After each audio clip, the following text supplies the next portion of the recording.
বন্ধুরা, ঝিঙের একটা তরকারি করব। দুটো টমেটো নিয়েছি, দেখো দুটো টমেটো নিয়েছি, দেবো এখন ঝিঙে। আর এই মটর ডালে হালকা করে একটা বড়া ভেজে নিয়েছি, মটর ডালে বড়া। হ্যাঁ খুলছি। এবার আমি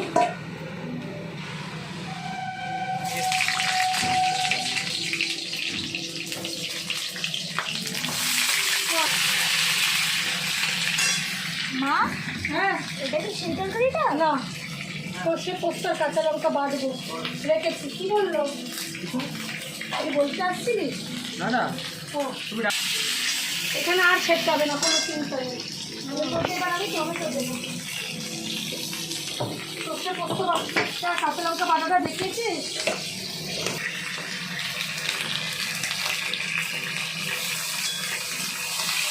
হলুদ করবে না, খুব হালকা করে বানাবো এটা। নুনটা দিয়ে দিই।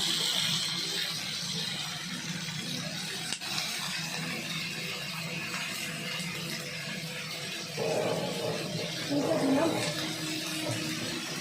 টমেটোটা ততক্ষণে একটু হয় হোক, আমি একটু গরম জল বসিয়ে দিয়েছি।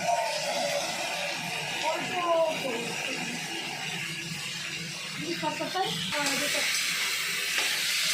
হলুদ দেবো না তো, তাই শুধু নুন দিলাম।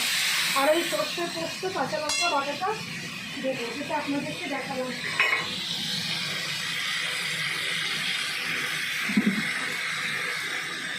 শুধু নাড়ছি। এটা মটর ডালের যে বড়া দিয়ে একদম হালকা করে বানাবো, এটা খুবই ভালো লাগবে খেতে। টেস্টটা একটু ভেতরে রেখে টেস্টটা ওদিকে যা। মিষ্টিটা নিজের মতন, এই তরকারিটা একটু মিষ্টি মিষ্টি খাবে জানি আমি।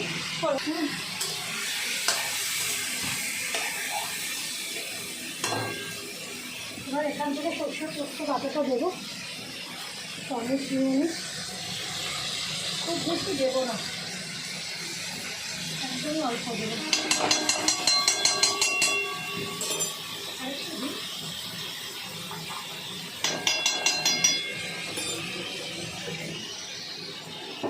দিয়ে বেশিক্ষণ নাড়বো না, খুবই ভালো লাগে রান্নাটা। হ্যাঁ, তাই ওটাতে তো নারকোল পড়ে, এটা নারকোলও পড়বে না। এই একটু কষা হলো, এবার আমি জাস্ট ওটার থেকে জলটা দিয়ে দেবো। গরম জলটা হয়ে গেছে।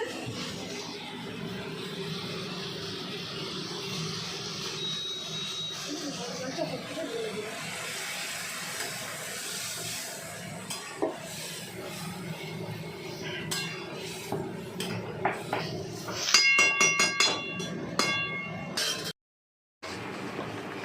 ঝিঙেগুলো সব সিদ্ধ হয়ে গেছে, বড়াগুলো সব দিয়ে দেবো। আরও কটা বড়া ছিল, আমরা খেয়ে ফেলেছি। একটু ফুটবে, কিচ্ছু দেবো না, এর ওপর থেকে তেল তেল কিছু দেবো না। এটা একটু ঠান্ডা মতন করবো। তেল দিলে তো হয়ে গেল, তেল দিলে এই যে ফুটছে।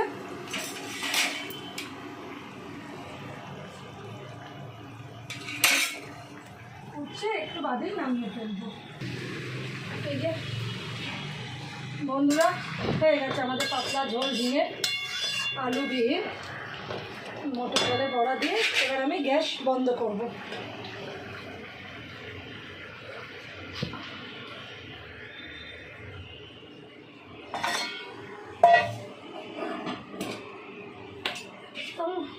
আরও কম তেলেও করতে পারেন, আমি যতটা তেল দিয়েছি তার থেকেও কম তেল যদি দিতে পারেন, আমি সবসময় বলি সবাইকে।